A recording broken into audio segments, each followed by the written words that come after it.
Merhaba arkadaşlar, yeni videomuza hoş geldiniz. Bu videomuzda eFootball 2026'da değişen kontrollerimiz var. Free kick ve korner atışlarımızda değişiklikler var. Fake shoot, fake pass, fake orta nasıl yapılıyor detaylı bir şekilde sizlere şimdi göstereceğim hepsini. Videoya geçmeden önce like atmayı, kanala henüz abone olmayan kardeşlerimiz de kanala abone olurlarsa böyle videoların ve içeriklerin devamı daha çok gelecektir. Haydi geçelim arkadaşlar videomuza. Pası iptal etmeden bahsedeceğim arkadaşlar. Pası sonuna kadar basmanız lazım. Bazen olmuyor arkadaşlar. Bunu iyi ayarlayamamışlar. Yani bazen pasa basıyorsun, ekrana çift tıklıyorsun, olmuyor. Pas iptali şu şekilde yapıyorsunuz. Pasa basıyorsunuz ve daha sonra ekranın sol tarafına herhangi bir yerine arkadaşlar analogun üstüne de olabilir. 2 defa çift tıklıyorsunuz. Pası iptal etmiş oluyorsunuz. Bazen olmuyor. Geç kalmış oluyor arkadaşlar. Bazen pası erken atıyor oyuncumuz. Pas iptalini tam tutturamamışlar. Bazen oluyor, bazen olmuyor. Elimizi analogdan bazen çekmemiz gerekiyor. Pas attığımız sırada ya da analogda da olabilir. Yani bunun ayarını, pas atma ayarını, pas iptal etme ayarını biraz daha iyi ayarlasalar daha iyi olacak. Şahsen pas iptali ben beğenmedim. Seri bir pas iptali olmuyor. Basıyorum olmuyor mesela. Pas iptali, diğer adıyla fake pass dediğimiz olay. Maalesef seri paslarda bunu yapmamız çok zor. Eğer fake pası doğru kullanmak istiyorsanız pası sonuna kadar basın, elinizi analogdan çekin ve ekranın soluna 2 defa çift tıklayın. Fake pası bu şekilde kolaylıkla gerçekleştirebilirsiniz. Oyunda topa kayma maalesef iyi çalışmıyordu arkadaşlar ama bu yenilemeyle, bu yeni güncellemeyle birlikte artık oyuncular topa kayabilecek. Topu kayarken topu ıskalamayacaklar. Topu direkt ayaktan alacaklar. Bu özellik çok iyi olmuş. Eskiden oyuncu gidiyordu mesela, koşuyorduk arkasından. Kayıyorduk. Oyuncuya bir türlü yetişemiyorduk. Oyuncuyu bir türlü yakalayamıyorduk. Hatta boşa kayıyordu. Şimdi olmayacak. Oyuncu gidiyorsa arkasından çok rahat bir şekilde kayıp onu düşürüp faul yapabileceğiz.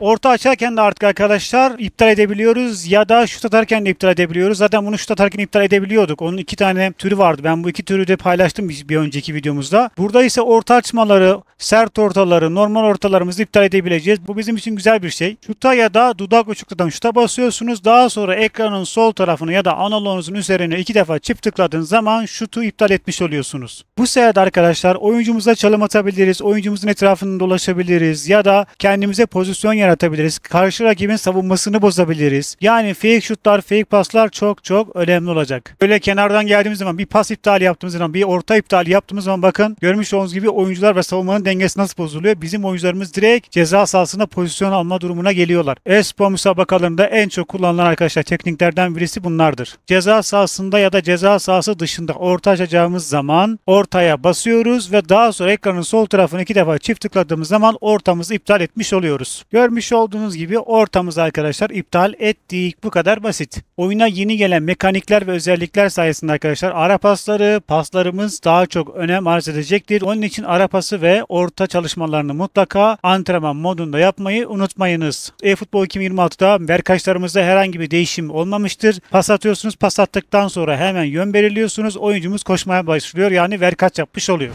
Kornerleri nasıl kullanacağınızı arkadaşlar sizlere göstereceğim ve öğreteceğim. Kaleye nasıl direkt gol atılır arkadaşlar onu da göstereceğim. Nasıl etkili orta açılır onu da göstereceğim. Onun için videoyu şimdiye kadar like atmamış kardeşlerimiz like'ların butonlarını kırsınlar. Oyuncumuzu arkadaşlar ayarlıyoruz. Oyuncumuzu ileriye doğru, şu görmüş olduğunuz mavi oku ileri doğru itmek istiyorsanız ekranın sol tarafından ileri doğru çekiyoruz. Parmağımızı telefonumuzun sağ alt köşesine koyuyoruz ve yukarı doğru kaydırıyoruz. Sonra aşağı doğru arkadaşlar yavaş bir U şeklinde parmağımızı oynatıyoruz. Alttan yukarıya doğru kaydırdığımız zaman şutun sertliğini belirlemiş oluyoruz. Yana doğru yaptığımız zaman da arkadaşlar yani burada sola doğru ittirdiğimiz zaman topa yön veriyoruz ve topun hızı düşmüş oluyor. Oyuncumuzu sola ya da sağa doğru hareket ettirmek için arkadaşlar ekranın sol tarafını kullanıyoruz. Peki daha sert açmanın yöntemi yok mu? Var, onu da göstereceğim. Video sonuna kadar izleyin. Bu şekilde kornerlerin kullanılması bence çok iyi olmuş. Kimse şu an nasıl kullanılacağını bilmediği için kötü olmuş, şöyle olmuş, böyle olmuş diyor. Mükemmel etkili kornerler kullanacağız. Maçlara artık kornerlerle bile kazanabileceğiz. Korner kullanacak oyuncuların duran top kullanması ve falsolarının çok iyi olmasına özen gösterin. David Beckham tarzı bir orta açan oyuncu kullanmaya çalışın. Hep soldan korner kullandık arkadaşlar. Bu sefer de sağdan korner kullanacağız ama kaleye nasıl şut çekeceğinizi şimdi sizlere göstereceğim. Kornerden direkt gol atmak istiyorsanız arkadaşlar bu dediklerimi tek adımla yapınız. Ekranın sağ yukarısından basıyoruz. Aşağı doğru çekip ve yön veriyoruz. Korner atışlarımız daha sert gidiyor kaleye. Biraz da falsoyu iyi ayarladığımız takdirde gol olma ihtimali çok yüksek.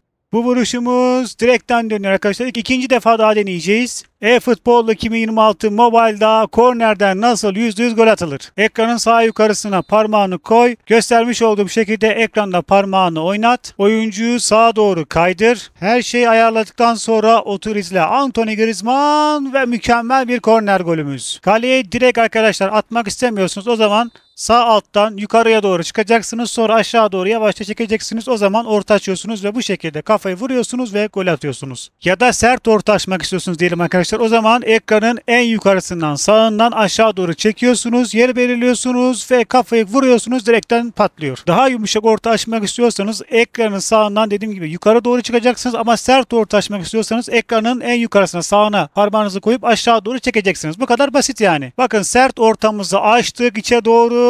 Burada Baresi ve gol. Antrenman moduna ve hızlı maç bölümlerine girin arkadaşlar. Bol bol alıştırma yapın. Emin olun artık eliniz alışacak. Böyle kullanmak daha kolay ve daha basit hale geldi.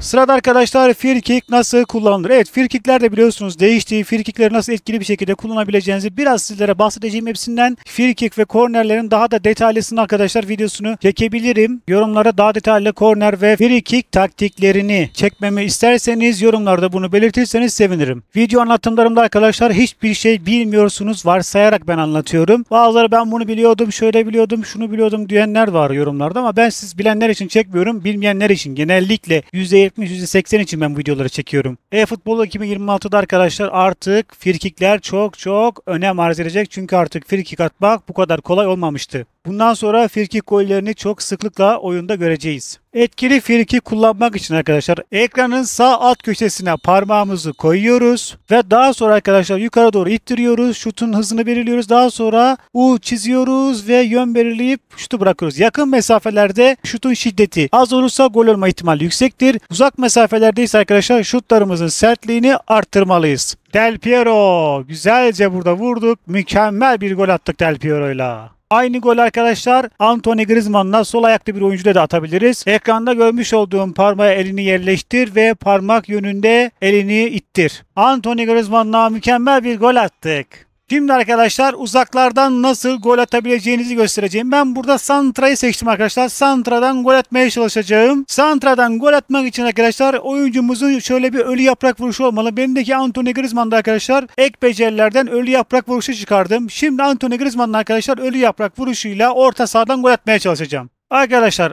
ölü yaprak vuruşu vurmak için dümdüz bir çizgi çizmemiz gerekiyor. Göstermiş olduğum parmak hizasında elini koy ve dümdüz bir çizgi çiz. Şutu sakın fullemeyin. Anthony Griezmann şut! Mükemmel falso ve mükemmel bir gol. Şu topun gidişatına bakın arkadaşlar. Top nasıl falso oluyor? Kaleci yanıltıyor. Kaleci top dışarı çıkacak sanıyor. Oraya doğru gidiyor. Alacağını sanıyor ama bir falsoyla kaleci ters ayakta kalıyor. Kornerleri, frikikleri etkili şekilde kullanmak istiyorsanız arkadaşlar bol bol alıştırma yapmalısınız. Alıştırma yapmaktan çekinmeyin. Sormak istediğiniz soruları bana yorumlarda sorabilirsiniz arkadaşlar. Video like atmayı, kanala henüz abone olmayan kardeşlerimiz de kanala abone olurlarsa böyle videoların ve içeriklerin devamı daha çok gelecektir. Bir başka taktik, diziliş, eğitim ve bilgilendirici videoda görüşmek üzere.